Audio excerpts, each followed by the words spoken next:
A insegurança, ela é um sentimento de mal-estar geral, ou um nervosismo que é desencadeado por uma percepção de vulnerabilidade de si mesmo. É um senso de incapacidade, é uma instabilidade que ameaça a nossa autoimagem ou o nosso próprio ego. É a gente não se sentir suficiente ou confiante mesmo para realizar qualquer ação, mesmo que a gente saiba fazer. E isso inclui tomar decisões, muitas vezes da nossa própria vida, e geralmente é a consequência de medos adquiridos ao longo da nossa vida. Pra gente compreender se somos pessoas inseguras, é necessário identificar alguns aspectos comportamentais, mas se questionar o tempo todo em relação à maioria das coisas que você faz, se tá certo ou errado, se tá bom ou ruim. Isso consecutivamente vai fazer com que você se preocupe demais com o que os outros pensam sobre você, qual é a nota que eles te dão, se eles acham que isso que você fez tá bom ou não, como se a opinião do outro valesse mais do que o que a gente sabe sobre si mesmo.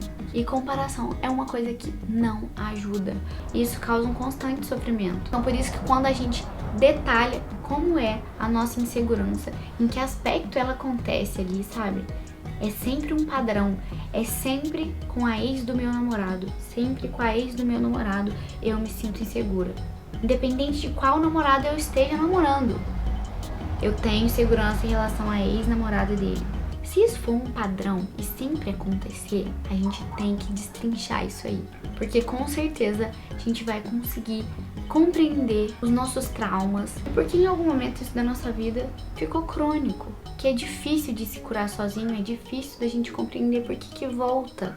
Por que é ressentido sempre. E em relacionamentos mesmo afetivos, isso causa carência. E mesmo estando com pessoas maravilhosas, que algumas vezes não têm culpa da nossa insegurança, sofrem, porque não podem desfrutar de um relacionamento saudável. Na maioria das vezes a insegurança é culpa nossa. E tem pessoas que são babacas e que atitudes devem ser tomadas pra não continuar com aquelas pessoas babacas. Mas a gente não precisa se colocar como vítima, né? A gente não precisa ficar inseguro o resto da vida. Toma uma atitude, uma ação pra transformar a sua vida. Oi, meu bem. Bibi, onde é que ele tá?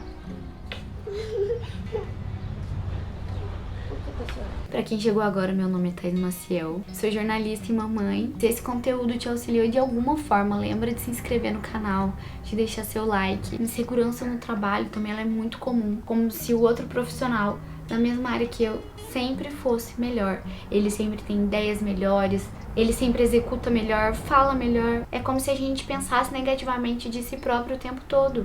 Mas a gente consegue entender alguns agentes que estressam de fato e que ativam essa insegurança em nós, né?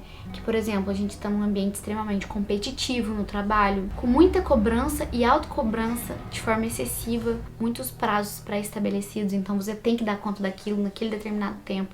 Podem ser prazos apertados, tenho que fazer você se acelerar demais. Saiba identificar quando você está num ambiente tóxico que está te fazendo mal. Existe também insegurança alimentar. Numa sociedade em que a maioria das pessoas prezam por corpos perfeitos, padronizados, é muito comum que a gente se sinta inseguro com o nosso corpo. Isso impacta diretamente na forma como a gente se alimenta, que muitas vezes nem é pra gente atingir aquele corpo. É uma autossabotagem que a gente se permite fazer para se recompensar da tristeza que a gente sente por não ter o corpo que a gente deseja. São muitos fatores complexos que acontecem em relação a essa insegurança. E isso só piora a insegurança. Em outros momentos a gente se cobra demais, se restringe demais, como se a gente não tivesse uma relação legal com a alimentação, com a comida. É sempre 8 ou 80. Então por isso a gente precisa buscar o nosso amor próprio, aprender a gostar de nós mesmos, saber nos acolher.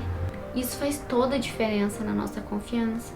A gente precisa enxergar a nossa beleza, aspectos, qualidades que tornam a gente único. Faz uma lista, sabe, com as suas qualidades. Foque em si mesmo.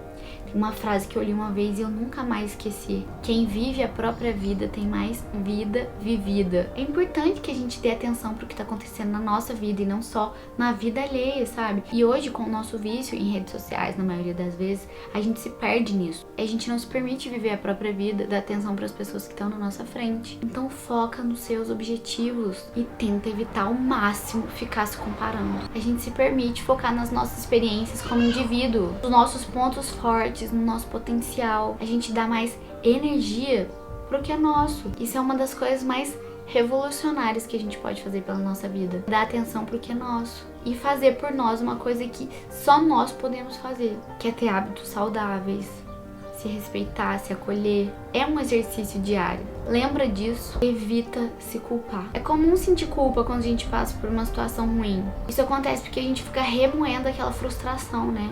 Só que tudo na vida tem dois lados. Tem o do porquê você precisou fazer aquilo, que deve ser acolhido, e talvez do exagero que você tenha cometido. E essa análise deve virar estatística, talvez de como se policiar melhor, ou por que aquilo tenha te incomodado. Então não se culpe. Todas as experiências que a gente vive, todas as experiências que a gente já viveu, nos transformam em quem nós somos hoje. Então quando acontecer alguma coisa, sempre volta pro lado bom.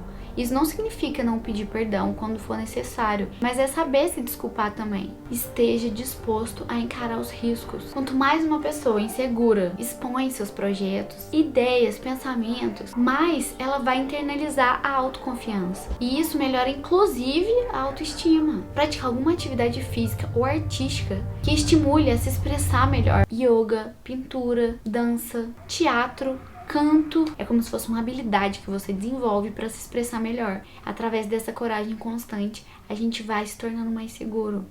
Lembre-se de comemorar seu esforço, ter orgulho da sua dedicação, sabe? E não fique na defensiva. Pessoas inseguras têm mais dificuldade em aceitar críticas. Quando alguém sugere uma melhora no trabalho, ou que seja até no comportamento mesmo, encara essas questões como uma demonstração de afeto ou preocupação. Porque em alguns momentos as pessoas só querem nosso bem e ver o nosso desenvolvimento mesmo. Porque elas estão percebendo o quanto nós não estamos sendo nós mesmos com excelência. Como se a gente tivesse contido. Se atente ao diálogo. Relacionamentos saudáveis têm diálogos saudáveis. E para isso a gente precisa ser um bom ouvinte e também saber falar sobre si, o que tá sentindo, o que tá passando. Isso, além de fortalecer sua relação, que não precisa ser romântica, pode ser com qualquer pessoa, um amigo, também vai te trazer a segurança que você precisa para se sentir bem. Pratique autoconhecimento. E nada mais é do que tirar um momento do seu dia para refletir sobre o que aconteceu, os sentimentos que passaram no seu coração. Pensa nas situações que fizeram você se sentir inseguro ou vulnerável, ou quando aquela falta de confiança te impediu de tomar alguma atitude que você queria ter feito. Ou lembra quando você reagiu de forma agressiva, que na verdade você tá tão contido que em algum momento você explode. E isso ajuda muito para que a gente consiga agir diferente da próxima vez. Estabeleça relacionamentos saudáveis, porque quando a gente tá do lado de pessoas que são tóxicas, só querem puxar a gente para baixo, não valorizam nossos pontos fortes, isso prejudica a nossa autoconfiança, sabe? Se a gente não tiver muito bem fortalecido. E mesmo que você esteja em busca da autoconfiança, algumas forças internas podem prejudicar a sua evolução, como o medo de enfrentar os medos. Por isso é interessante se analisar com o medo. Ele é presente na vida de todas as pessoas, mas se ele está sendo uma constante, ele vai te impedir de sentir e experienciar a vida da forma como você merece, que é com a sua verdade. Mantenha o foco nos seus objetivos. E lembra que a apreensão, ela tá relacionada com a ansiedade também. A insegurança não surge a partir da realidade que nós estamos vivendo em si, e sim da interpretação negativa do que pode acontecer. E quando a gente pensa dessa forma sobre o futuro, a gente entra num terreno de incerteza, e que por algum motivo a gente acredita que a gente pode prever o que pode acontecer. E a nossa mente, ela toma essa atitude como uma forma de nos preparar para o futuro, para o que nos espera. Mas às vezes nos deixa levar por pensamento muito negativo. E você vai saber como mudar a sua relação com esses seus pensamentos em relação ao futuro, relaxando o seu corpo, encontrando um conforto interno. É refletir sobre o seu controle da situação, a sua conexão com o presente. A gente precisa ter uma visão da realidade. Nem é que somos as melhores pessoas do mundo e nem as piores. Todo mundo aqui tá pra aprender alguma coisa. E no final das contas, pra você, pra nós que estamos inseguros, a segurança, ela não existe. A vida é insegura. Nós não temos certeza de nada. A vida consiste em entrar no desconhecido. A gente só precisa ter coragem. A gente só consegue atingir o êxtase da vida se a gente confiar. Então confia que você é capaz de se sentir melhor. Espero muito ter te ajudado de alguma forma com algum insight. E eu espero muito você no próximo vídeo. Beijinho e até mais!